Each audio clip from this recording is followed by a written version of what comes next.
Well, good day. It's about noon, and we're going to start the mentoring workshop webinar in just a couple minutes. I'm Meg Herman with the Women's Business Development Center, and I'm going to be your facilitator for this information.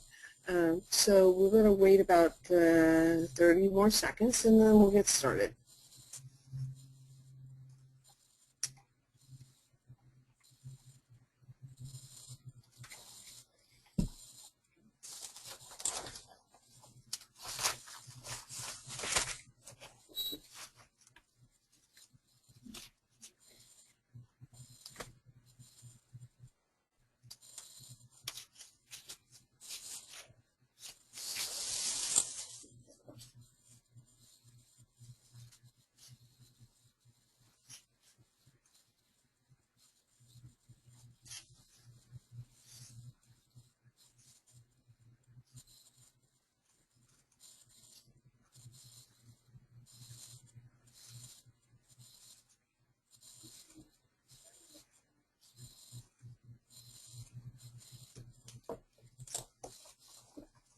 Okay, let's get started. My name is Meg Herman. I'm the Director of Entrepreneurial Services here at the Women's Business Development Center in Chicago, and we welcome you to this workshop on clarifying expectations for mentoring. This workshop is relevant whether you're considering being a mentor or a person being mentored. It will be valuable for both roles.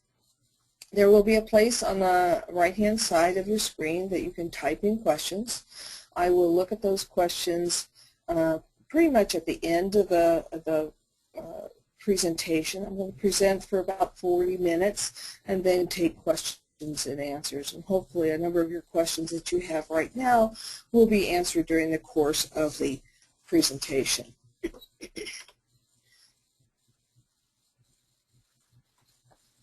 So what you'll get today, if I can get this to move,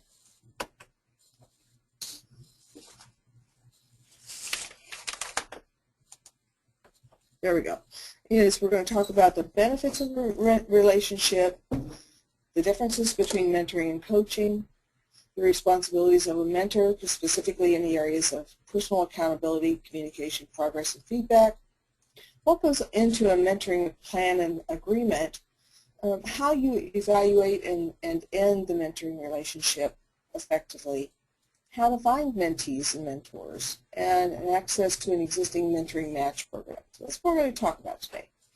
So I'm going to ask you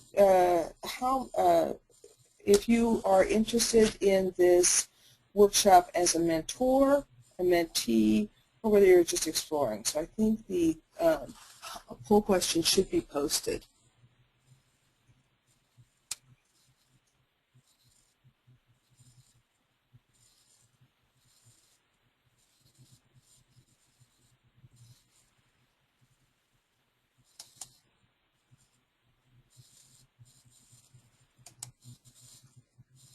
And in a moment we will show the responses to those.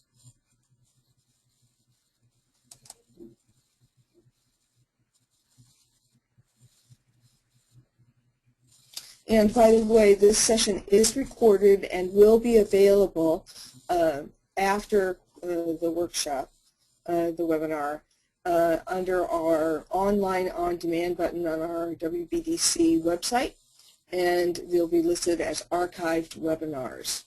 Okay, and I think it's listed as a January 8th clarifying expectations for mentors, but we may have the correct title up for you as well. Okay, so let's go on.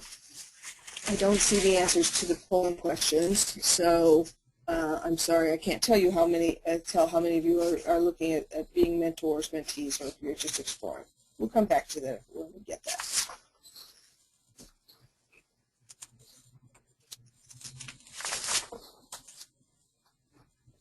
I'm sorry, I'm having a little technical difficulty. I apologize. There we go. So the first thing we want to do is clarify some terms. We're going to talk a little bit about coaching. And hold on just a second, my technical Google is here.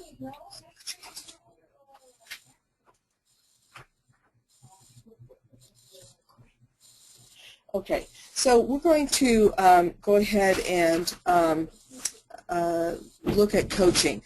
Coaching is considered a collaborative process, as is mentoring, but it's more non-directed in the sense that it's usually aimed at increasing your effectiveness as an entrepreneur. It relies on progressive goal setting, personal feedback, and an ongoing supportive relationship. When we talk about mentoring, we're talking about several things. One is a mentor is someone with more business experience who serves as a trusted confidant. They seek to deepen effectiveness in a specific area defined by the entrepreneur. It's elected from both parties and is driven by the mentee. So I'm going to tell you this original mentor story. The original mentor is a character in Homer's epic poem, The Odyssey. When Odysseus, the king of Ithaca, went to fight in the Trojan War, he entrusted the care of his kingdom to Mentor. Mentor served as the teacher and overseer of Odysseus' son, Telemachus. The Merriam-Webster Dictionary defines a mentor as a trusted counselor or guide. So a mentor is an individual more experienced who helps and guides another individual's development. This guidance is not done for the personal gain. So why do people do this? Well, first and foremost, it's a way of giving back to their community and to society at large, which in this day and age is very prominent with many business people. They do it to develop their skills as a teacher, a manager, a strategist, or consultant. And a true mentoring relationship also works in both directions. Each learns about new ideas from the other, and you learn timeless wisdom from each other. So let's talk about the benefits of mentoring. To the mentor, mentee, and the businesses of each, the culture of your business will impact how well you can carry out your vision and goals. Entrepreneurs often grow a Lone Ranger culture in their early years. Mentoring can be a catalyst in changing that culture because business is really not a Lone Ranger kind of culture that survives well. We don't work alone. We actually work in collaboration and partnership in most businesses with our vendors, with our customers, and with our bankers, attorneys, accountants. And so it's really important after you get past the stage where you're doing everything yourself in your business and you start needing to grow your business, not only to work better with your employees, but to work better with your other relationships in a collaborative effort. Mentoring can help you learn more about that, even if you aren't aware of what your culture is yet. So here are some specific benefits, and then we'll show the drawbacks for the mentor, the mentee, and the mentee's businesses in participating in a mentoring relationship.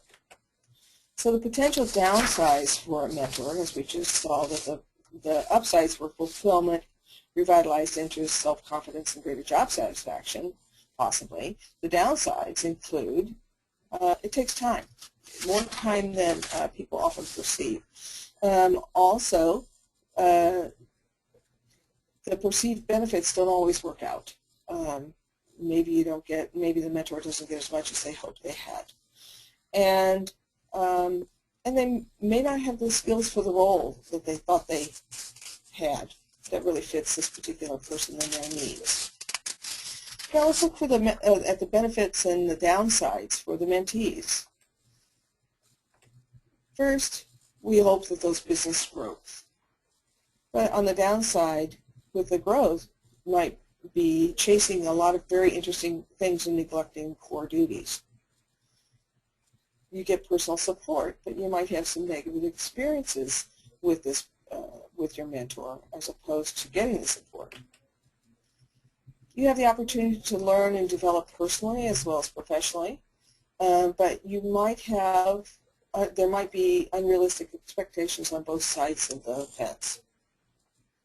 Hopefully you'll have increased confidence, but one of the downsides is if the mentor fosters too much dependency on them, or if the person, the mentee, is too overly reliant on their mentor, it could work to their disfavor. And we'll talk more about that later in terms of the mentor's roles, to things for the mentors to avoid that would likely contribute to that.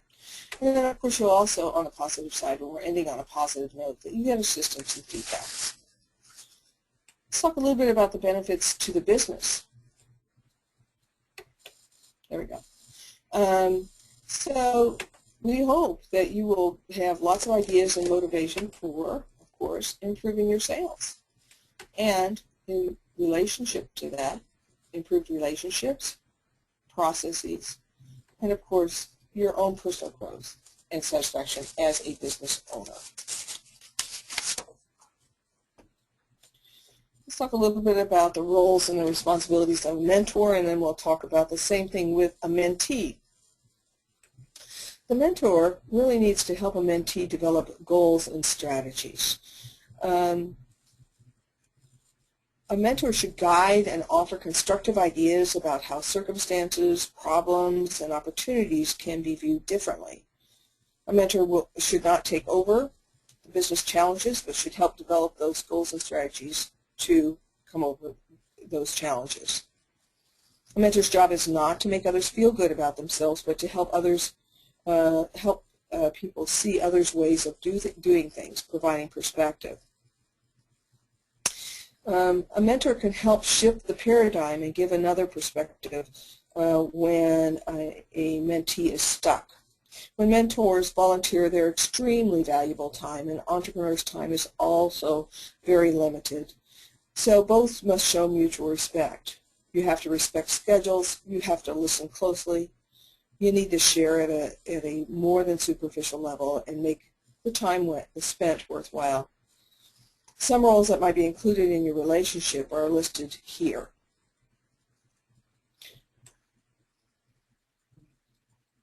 Not every mentoring relationship will include all of the responsibilities that show up on the next page, but I wanted to show you those. Mentoring relationships also usually have a beginning and an end. They're not designed to be long-term. That's why we suggest maybe 3 months. That's long enough to develop a relationship and get some work done, but it isn't so long as to be, if it's not totally satisfying, it's an easy point of closure for both parties.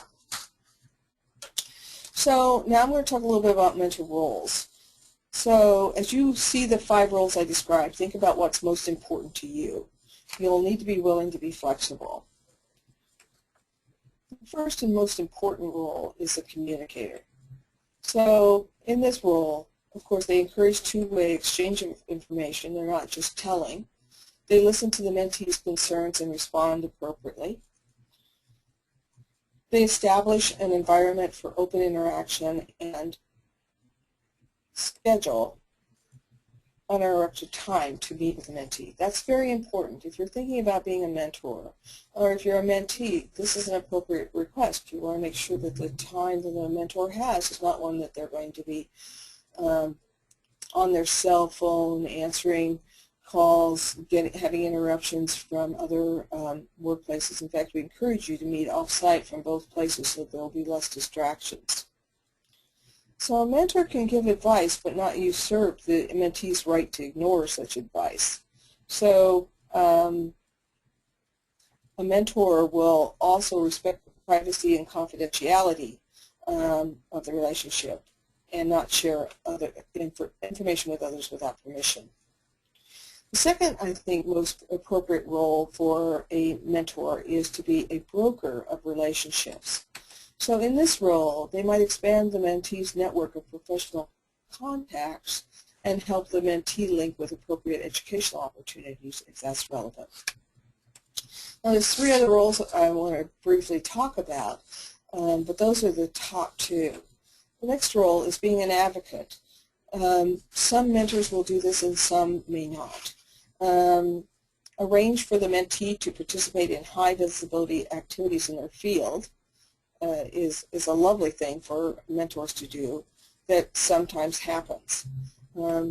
Oftentimes they can serve as an advisor in which they help the mentee identify obstacles to business growth and take appropriate action.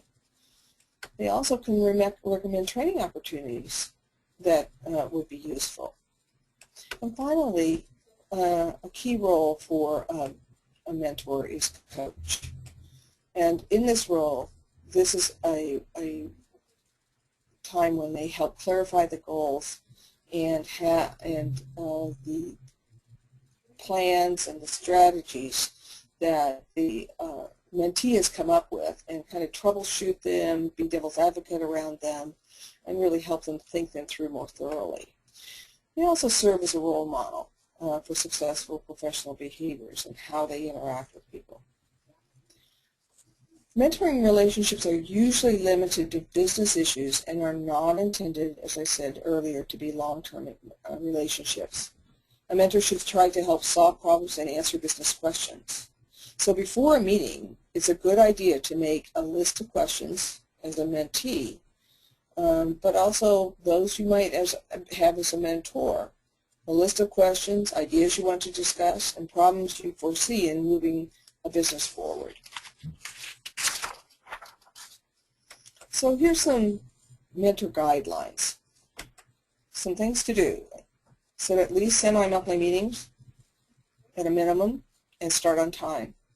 Review business information that the mentee gives you in advance. Don't be afraid to ask hard questions. Nobody else will be asking the hard questions of the entrepreneur. That's one of the reasons that they're seeking you out. Encourage the mentee to think big and position herself for future opportunities. And introduce the mentees to their network if it feels appropriate. So here's some things a mentor shouldn't do. They shouldn't make decisions for the mentee, and they should not share confidential information about the mentee without others' permissions, without the mentee's permission. Okay, so let's look at the mentee responsibilities. Mentors are expected to give a good advice, but it becomes the responsibility of the mentees to choose whether or not to follow it.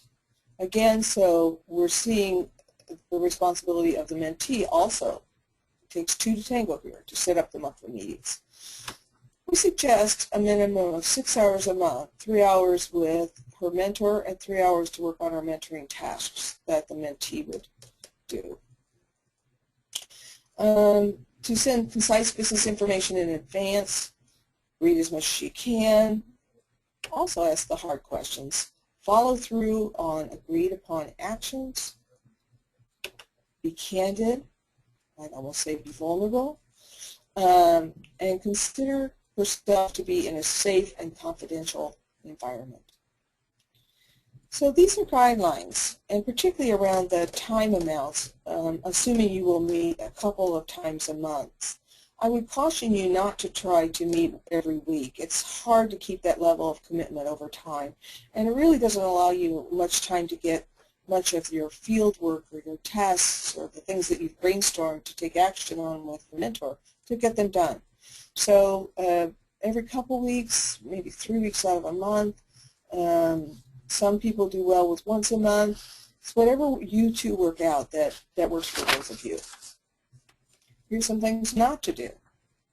Believe it or not, you shouldn't ask to borrow money or have the mentor invest in your business. And there are many people who think, oh, if the mentor really likes me, well, maybe they could. No. Also, you should not ask for sales opportunities. And third, you should not ask for personal favors. And we can talk about this more at the end of the webinar if you want to have a conversation about that. So let's talk a little bit about creating a good match. So when we choose a good mentor, remember it's the mentee choosing the mentor. Mentors can make themselves available and say, I'm willing to mentor you, and we'll talk more about that later. You'll want to be explicit with mentee expectations before the relationship begins, in exploratory talks and throughout the relationship. Your mentee or mentor could be an entrepreneur or a corporate executive transitioning to entrepreneurship. or a nonprofit leader. So stay open to the possibilities. The mentee will be asked to write a brief 1 or 2 paragraph description of what she'd like to gain from the relationship, both in the short and the long haul. In terms of business, it might be certain business issues. You know, I have a client now who's looking at distributor issues, so she might put something up on web that she'd like to have someone who's had experience in working with distributors related to grocery, for example. Once you've had your initial conversations, be flexible. You should ask each other what assumptions you've discovered since you last communicated with each other. Unwillingness to make one's assumptions explicit may be a setup for future conflicts and misunderstandings. If you are a mentee, your expectations are more. If your expectations as a mentee are more than the mentor is willing to accept, always be ready to negotiate in your preliminary discussions what's realistic to tackle. I'd like to take a moment to talk about the impact of culture and gender on mentor-mentee matches. So you might think about this if you want to talk about this at the end of the call. I'm going to address this a little bit now. Differences in economic class, religious background, regional alliances, family traditions, let alone the more visible ones of race, age, and sexual preference, can complicate the task of mentoring. Our cultural uniqueness may enable us to appreciate special angles of an issue and approach its solutions from different perspectives and contribute to a more comprehensive, lasting solution. By carefully listening and respecting differences, and by practicing inclusion, mentoring offers a powerful tool for benefiting from cultural diversity. Cross-gender mentoring can provide valuable insights and experiences to each partner and enrich the lives of both. Effective cross-gender mentoring is one of the tools we can use to achieve balance and fairness in our business.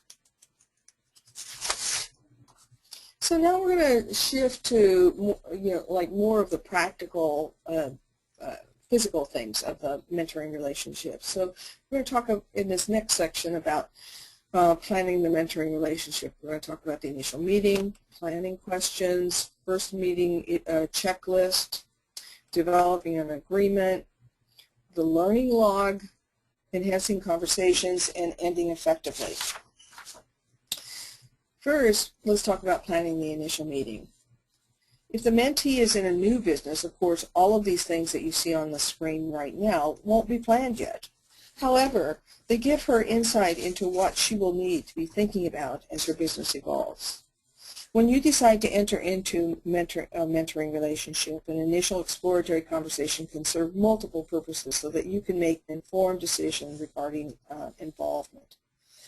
Structure the meeting to draw out the entrepreneurial needs, concerns, motivations, and expectations. Through a series of focused questions, both of you can clarify your interest and willingness to engage in your mentoring relationship. Okay, so here's some of the preparation questions.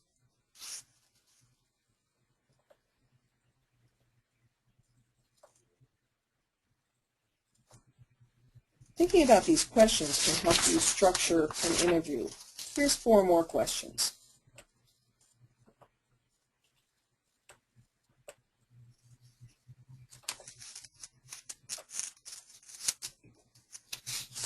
Remember, all of this is available to you after the webinar.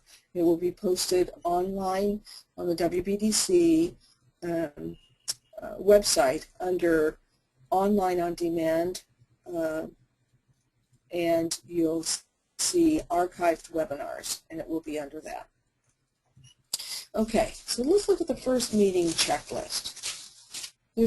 There are structural and logistical issues that you need to consider. We've already talked a little bit about exchanging expectations, but now we're talking about the mechanics. How often will you meet? For how long? How will you best communicate and reach each other? These are some of the ways you can reach each other. Will you have short or long meetings? What time of day is going to be best for both of you? And then we're going to discuss the importance of keeping a mentoring learning log, and I'm going to talk more about that in detail a little bit later. And of course you need to talk about what's okay to share and what's not. In addition to talking about that, you need to think about, what are going to be your ground rules, and also how will you surface the undiscussables, things that are hard to talk about. You might want to explore whether you need to have each other sign a confidentiality agreement around products or process. These are often called, I'm just having a single moment, do not disclose, do not share kinds of agreements. So both of you should keep a learning log, and we'll talk about that soon. Okay, so here's some of the content issues for you to consider in the early part of your relationship. You're going to review what you both hope to get out of the relationship and kind of your backgrounds, your biographies. You're going to talk about the goals and milestones you want to set for this relationship. And remember that it's what the mentee wants that drives the agenda. The mentor should work around that and think about what he or she can offer that will support that agenda and what's going to be out of bounds for the mentor. And now the big question, what if it doesn't work? Should it appear that your personalities or styles don't mesh to the point where it's just not a mutually beneficial relationship, first remember that challenge each other and engaging in a lively discussion is a valuable and necessary part of developing a working mentoring relationship. So you're not expected to agree on everything. In fact, if anything, I would say that a mentoring relationship is an exercise in honing your critical analysis and critical thinking skills and applying those to the benefit of your business. Both mentors and mentees are expected to respond to brief check-in and feedback surveys and share opinions and perceptions of experience in our particular mentoring program, which again I will come back to in a few minutes. And in our online program, you have the opportunity to evaluate the relationship automatically within 10 days. And if it doesn't work, you can submit a new request or the same request for a different mentor-mentee match. So after the initial introduction, each session should have a discussion topic or a set of topics agreed to by both parties so that each of you can prepare insightful questions, comments, or advice. If information is essential to speak to a topic intelligently, then the information should definitely be sent ahead of time and at least a week in advance so it can be read prior to the meeting. Both people are busy people, and if you send it the morning of and you're meeting in the afternoon, the other party probably won't be able to get to it. Both parties will make a commitment to look forward, not back, and will maintain a strategic focus. Touch points, that is, good times to evaluate the relationship, would be after 10 days, 3 months, and maybe reflecting on it a year later. And we track that information because that's going to help us determine economic impacts, and that's one of the ways that WBDC is measured, is how much economic impact that we're helping you create. Okay, let's talk a little bit about the agreement. To develop a mentor-mentee agreement, remember it's intended to be a mutually rewarding relationship, and you want to achieve some business objectives. Your goal is to create a relationship with your partner that is mutually rewarding and satisfying, while also achieving some predetermined objectives and expectations. So here's some questions to help you in developing your agreement. Think about and talk about what can each of us do to make sure we're on the right track, what are the best ways we can contact each other, how do we go about canceling a session, and how do we alter this agreement if it becomes necessary? Now notice that these questions are all what I would say what mechanical or logistical questions, where we were dealing more with content earlier in this call. So it's important that both of you, both parties understand that the mentoring is a voluntary activity. You also need to be aware that the relationship is a no-fault one, and either party can end it for any reason or no reason. Since mentoring relationships go beyond obligation is voluntary on both sides, it's a good idea that both parties set up some ground rules and develop some shared expectations at the very outset of the relationship to make it work more smoothly. So here's some actions that will help you build an effective relationship. You should expect the mentee to take initiative and make decisions whenever possible without waiting feedback or approval from the mentor. First, most importantly, show up. Appreciate the input and attempts. Welcome interests and concerns.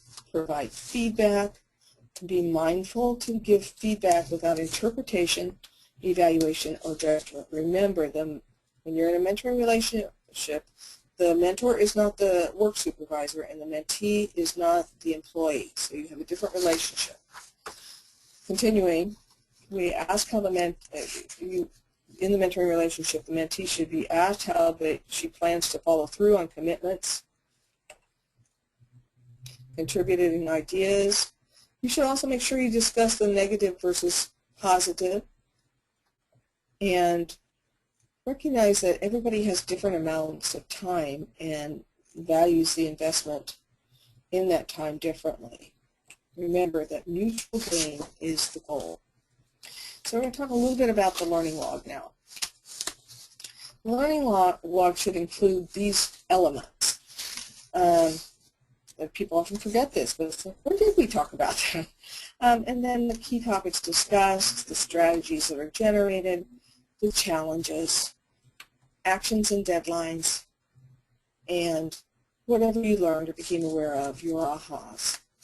Both the mentor and the mentee should keep something like this, and this could be very bulleted. It does not have to be a long narrative. It just needs to be something that will trigger your memory from one session to the next. So these could be electronic files. They could be on your phone. I might say, too, that if you add place, that may jog your memory down the road in terms of the content and the feel of the conversation. The point is, capture the learning. Let's talk a little bit now about developing those conversations. Both of you would probably benefit if you shared information and if you sought and gave feedback, if you explored each other's strengths and weaknesses, and as we've already said, evaluated periodically the mentoring relationship. So if you are thinking about becoming a mentor, here's some very important things to keep in mind. These are some don'ts. First, believe it or not, contrary to popular opinion, don't give advice. Giving advice, here's why, can shift responsibility for making a decision from the mentee to the mentor and curtail growth. If the mentee accepts the advice and applies it successfully, the mentor is encouraged dependency. If the mentee uses this advice and has a bad experience, they may blame you when it doesn't work. Criticizing. Many researchers agree that there's no such thing as constructive criticism, no matter how helpful the giver's intent. By definition, criticism is evaluative and judgmental, and therefore usually perceived as threatening. Most of us resist listening to criticism.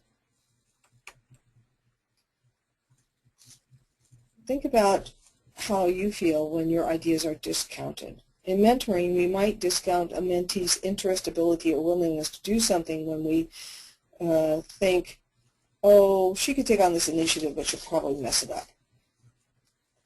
A mentor needs to have a heightened relationship of her hesitations and negative assessments and how that can impact how she treats the mentee. So it can also, being aware of that, can help lead to very candid discussions about concerns, risk management, risk avoidance, and that sort of thing. Also, the idea of rescuing a mentee is a tough one to get out of. We love to feel like heroes or heroines sometimes.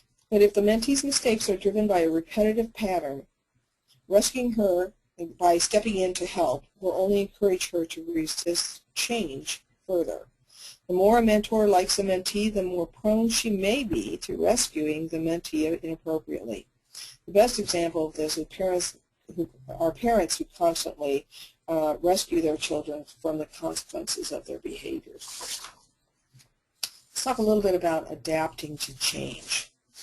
When we think about adapting to change, 5 things are often needed. We have to have a vision of moving forward. And when a person undergoes significant change, as they might in a mentoring relationship, they have to adapt to what we call a new normal. So help the mentee articulate a vision for herself. Help her give her help herself make time and space for absorbing the new vision and ways that she can go about adjusting to new behaviors. This is one of the reasons that coaching and mentoring works well over time, because it sustains behavioral change that is desired with support. So we really want to help her have coping mechanisms to manage the stress of the change, or at least talk about them. Okay, let's talk about, and of course they need time to ponder the meaning of change and to internalize the change. Let's talk a little bit about guidelines for when a relation feels complete. A formal acknowledgement and celebration to mark the success of completion of your mentoring relationships helps close the relationship effectively. It's an opportunity for you and your mentor to exchange notes about your experience and say thank you. And those notes are often treasured by each party for many, many years. So don't just say it, don't just send an email, write a note or write a letter. Okay, so let's talk about our online Micro Mentor program. First of all, it's free. And it's a service that connects small business owners with business mentors. Micro Mentor puts experience to work by offering business professionals meaningful volunteer opportunities and by offering entrepreneurs one-on-one advice to help build successful businesses.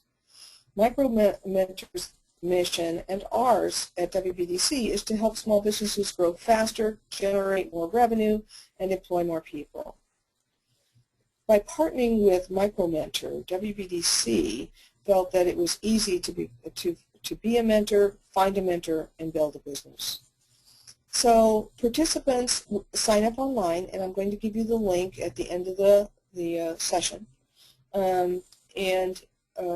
Experienced business professionals, mentors can describe their experience and expertise, and entrepreneurs or mentees can describe their business and their mentoring goals. Members always control who they connect with, so the process goes like this. You sign up, you're going to put your mentoring request up. That mentoring request is just like a dating service in the sense that it's the search engine searches the words that you use and matches them with mentors who want to use skills in those areas with you. You get a list of those mentors, and you can say, yep, I'd like to talk to them.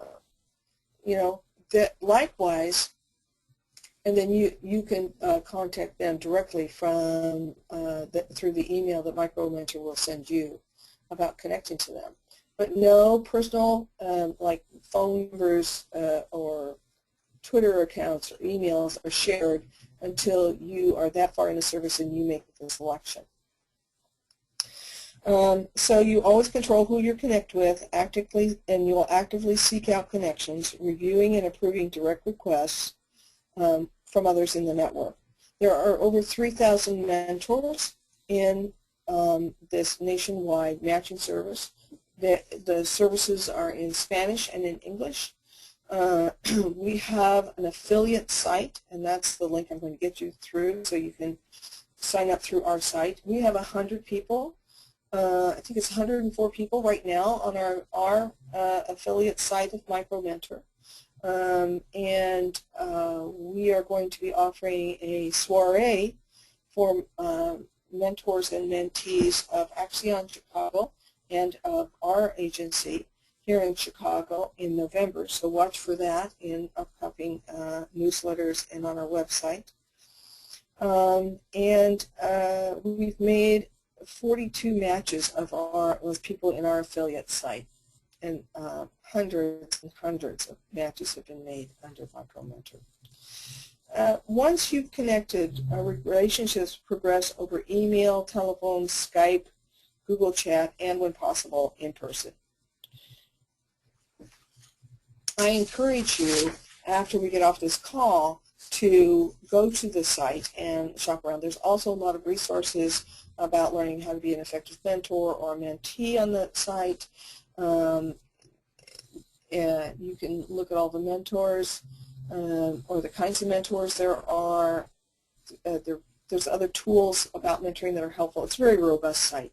So we're going to talk a little bit now about how you create a profile.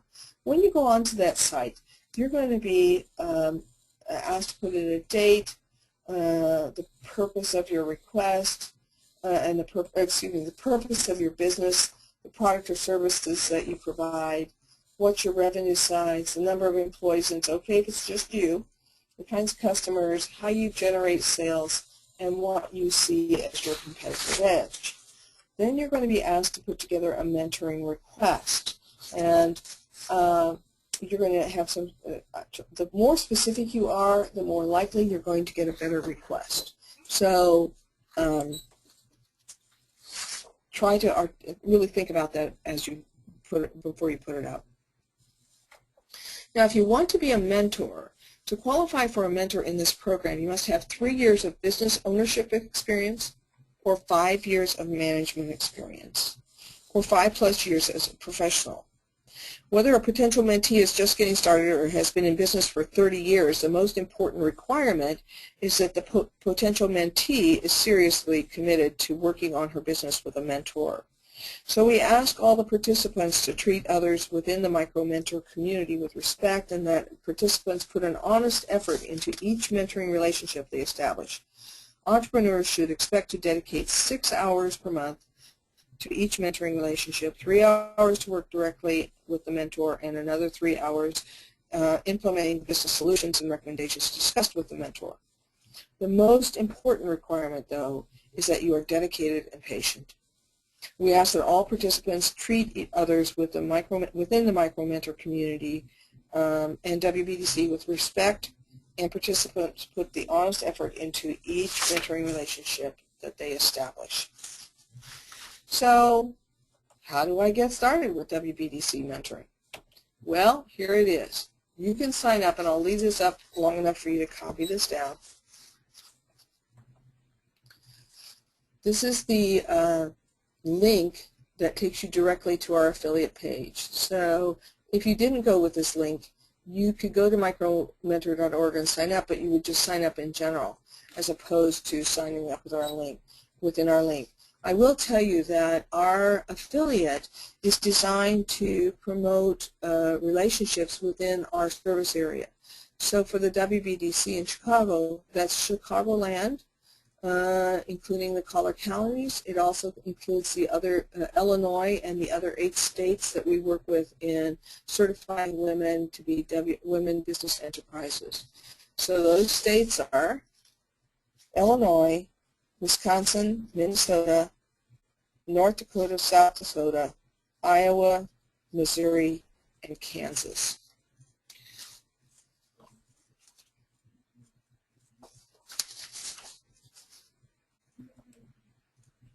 So let us know how it works for you. And remember, it only works as well as you put in a mentoring request. You can sign up for it, That's nice, but they're not going to get anything from it. But remember, too, you can also sign up with the WBDC Business Counselor and for free one-on-one counseling sessions, either here or over the phone. For that one-on-one coaching and counseling, that is limited to people in the state of Illinois and preferably to people within the wider six-county Chicagoland area because our resources are most designed to help them. So I hope that this has been a helpful workshop. And after this webinar, sign up for your free business mentoring, and we'll send you an evaluation to fill out. We'll send you the link. And remember, the webinar is archived on the WBDC.org website under events/online business education/archived webinars. Okay, we're going to go to questions now. So if you want to either type up a question or we're going to open it up.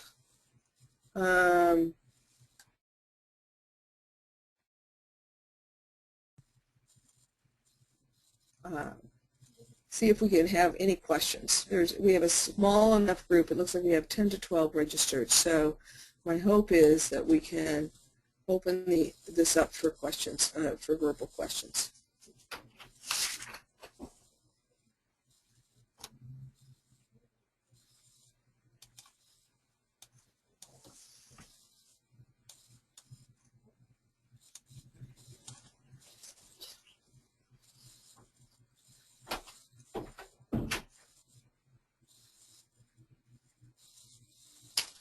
Okay, I see that we have somebody who's exploring being on the either mentoring mentee and somebody else who's exploring both. Yay, thank you for letting me know that. Are there any questions that I can answer for you about mentoring?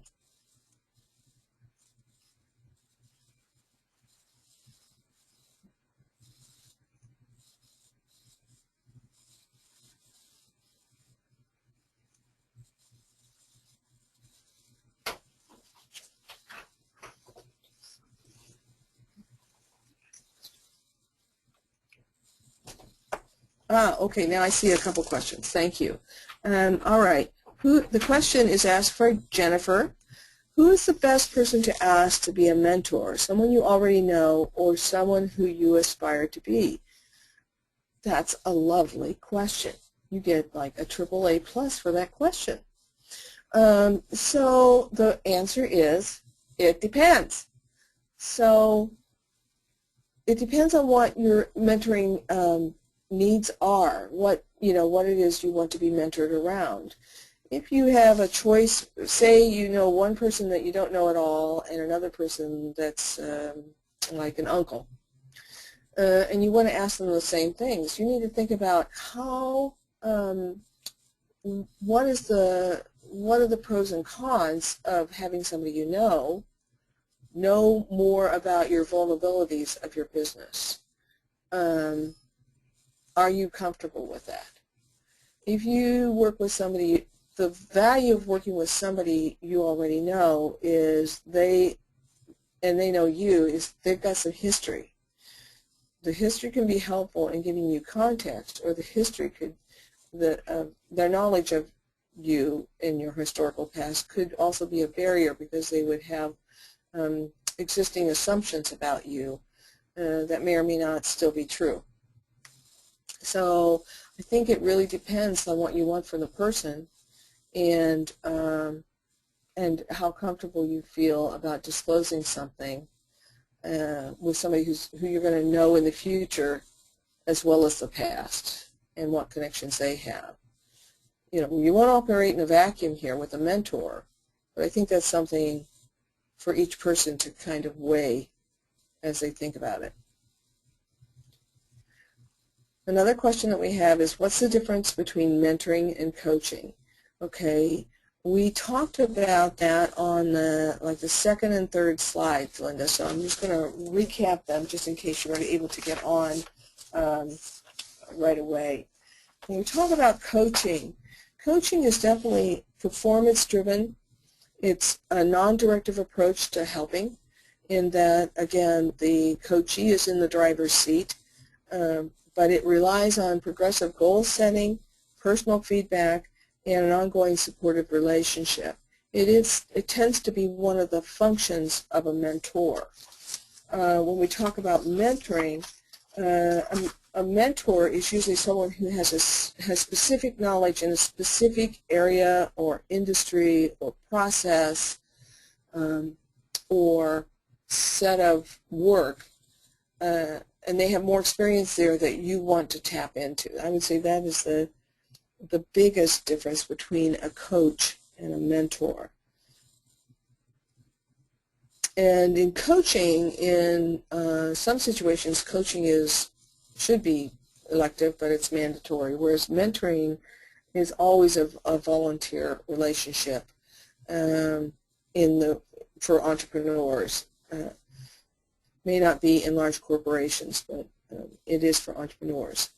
In both cases, it's driven by the needs, and the focus of the conversation is driven by the mentee or the person being coached.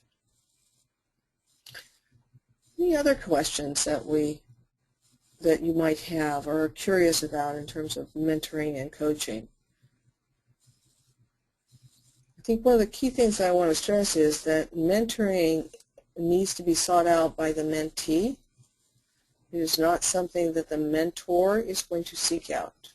You must be the assertive one, if you're wanting to be a mentee, to identify the person that you want to mentor you and approach them and see if they would be interested in mentoring you.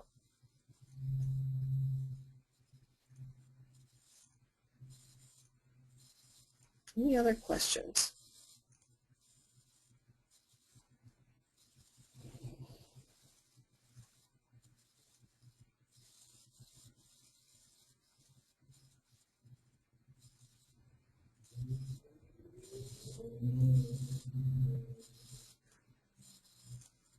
If there are no other questions, I want to thank you for joining the call. I do hope you come in to visit us at WBDC. We have our 2,000-person Entrepreneurial Women's Conference coming up on September 26th.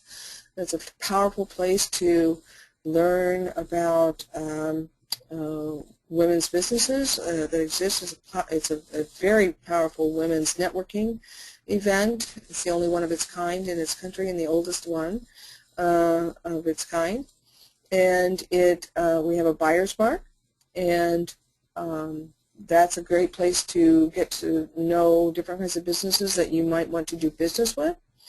We also have an couple upcoming webinars I want to tell you about. One of them is called Are You Ready for a Virtual Assistant? And so businesses that are growing, and they're growing beyond doing everything, one of the early steps when they're thinking, gosh, I really need somebody, it would really help for me to have somebody do my email newsletter or my bookkeeping or part of my marketing or my blog post, you could hire a virtual assistant. So virtual assistants are a kind of a middle ground between hiring an in-person part-time person on a regular basis, because you can hire them for much less. Well, I don't want to give away the store on that particular workshop, but so think about that if you're thinking about your growth of your business. And then the other one that we're going to be doing in early September, I think it's on the 5th, is called Are You Ready for an Incubator? And we are going to have a few representatives of incubators. We are not going to have representatives of pure tech incubators, because there's plenty of that out there. And so if you're looking to see 1871 here, you're probably not. But I think if you want to know, is like, how does that work, and how do people get into that, and why are they important, and why are they so successful, and are they successful, then that might be a workshop for you coming up in September. If you want to learn more about our products and, our services here at WBDC, we have something called Wisdom, Wine, and Cheese. And the next time we're offering that is, I believe, September 30th. And actually, it's September 4th and September 30th. And that will give you an overview of all of our services, and we usually offer a discount on programming at that time. For startups, we also offer the workshop called Starting a Business in Illinois, and that is a prerequisite if you think you want to do a more in-depth business development program, which we offer a 14-session over 12 weeks set of workshops for business development where you actually write your business plan during that program. But it's a select program, and we really want people to be successful, so we ask them to have some requirements. And all of that's on our website. That program is called Plan for Profit. We have a number of workshops also available for established businesses. We're doing a workshop on, I think, September 9th for regarding certification. Is certification right for you? We usually do about once a month. We do a workshop on government contracting to learn about different aspects of that. So for all of the latest information, I would suggest you watch two vehicles. One is the Insider and our WBDC newsletter, and the other one is on our website under Calendar of Events. You will see all of the events we have for the upcoming months. So with that, I thank you very much for joining me, and I look forward to seeing you someday in the future. Thanks for joining us. Bye-bye.